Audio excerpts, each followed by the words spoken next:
উদ্যোক্তার মানসিকতা বা এন্টারপ্রেনিউরিয়াল মাইন্ডসেট এই কথাটা শুনলেই আমাদের মাথায় কি আসে? ব্যবসা শুরু করা, নতুন কোম্পানি খোলা, তাই তো? কিন্তু যদি বলি এই মানসিকতাটা শুধু ব্যবসায়ীদের জন্য নয়, বরং আজকের দিনে আমাদের সবার জন্যই একটা ভীষণ জরুরি দক্ষতা। চলুন এই ধারণাটা একটু গভীরে গিয়ে দেখা যাক। হ্যাঁ, আজকের এই আলোচনার মূল ভিত্তি কিন্তু এটাই। আমরা কোনো ব্যবসা তৈরির ফর্মুলা নিয়ে কথা বলতে আসিনি, বরং কথা বলবো এক বিশেষ ধরনের চিন্তাভাবনা নিয়ে, এমন এক মানসিকতা যা কেবল সম্ভাবনা আর বিকাশের দিকেই নজর রাখে। কথাটা বেশ অবাক করার মতো, তাই না? এমন একটা হতাশাজনক প্রশ্ন দিয়েই কিন্তু আমাদের আজকের গল্পের শুরু। একটা ক্লাসরুমের পরীক্ষা যা এক নিমিষেই সবকিছু বদলে দিয়েছিল। গল্পটা এক ১৫ বছর বয়সী ছেলেকে নিয়ে। ভাবুন তো, ক্লাসে যখন তাকে একটা ব্যবসা শুরু করার সুযোগ দেওয়া হলো, সে কোনো আগ্রহই দেখাল না। উল্টে সে পুরো প্রজেক্টটাকেই একটা অর্থহীন কাজ বলে মনে করেছিল। কিন্তু এরপর যা ঘটল তা ছিল এক কথায় অভাবনীয়। আর আসল চমকটা ছিল এখানেই। যে ছেলেটা ক্লাসে সব সময় চুপচাপ থাকত, সেই ছেলেটাকে না এখন পুরো ক্লাসকে নেতৃত্ব দিচ্ছে। তার এই পরিবর্তনে প্রিন্সিপাল এবং শিক্ষক দুজনেই একদম অবাক। প্রশ্ন হলো, এই অসাধারণ রূপান্তরটা ঘটল কিভাবে?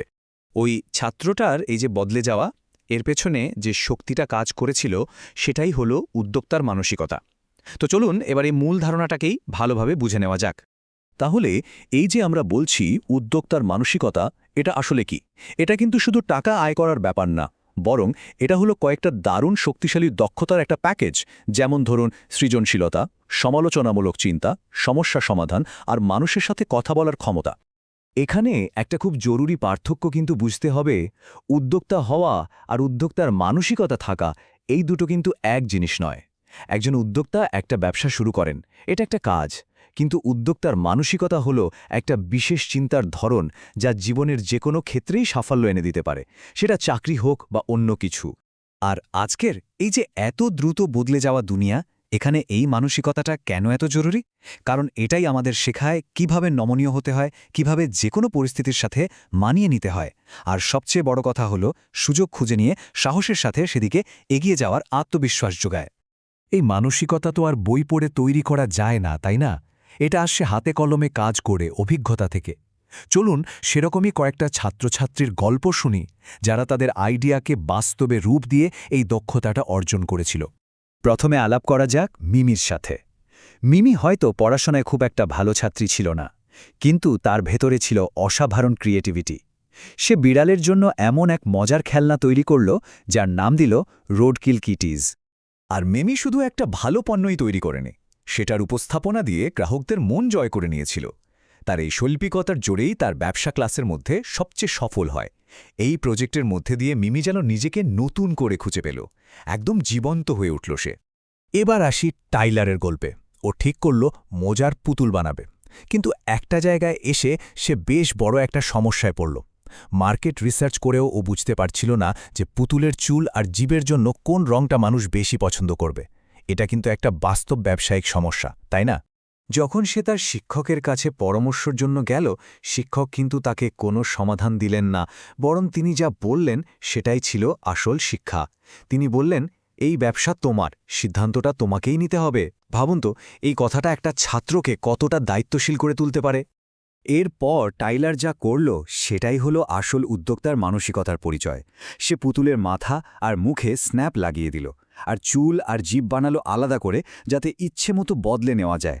এখানেই শেষ না, সে ওই অতিরিক্ত অংশগুলো অ্যাক্সেসরি প্যাক হিসেবে বিক্রি করে আরও বেশি লাভ করল। কি দারুণ একটা সমাধান, তাই না?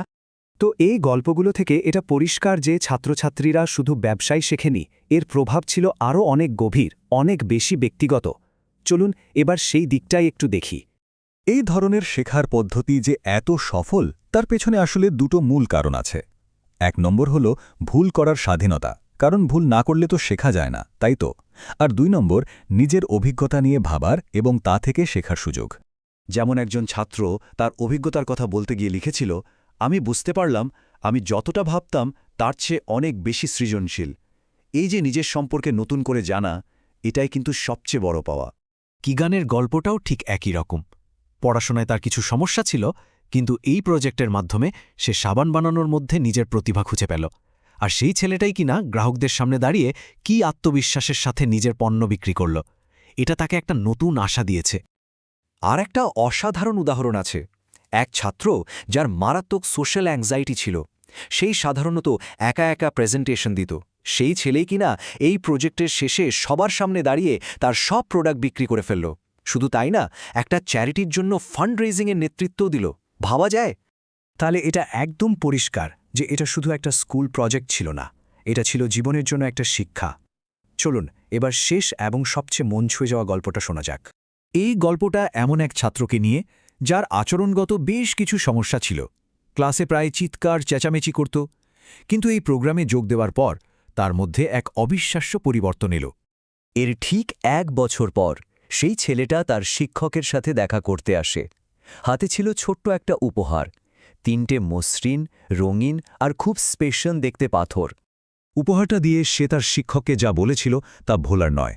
সে বলে, এই পাথরগুলোর মতোই আমিও স্পেশাল, আর আমি চাই আপনি আমাকে এভাবেই মনে রাখুন।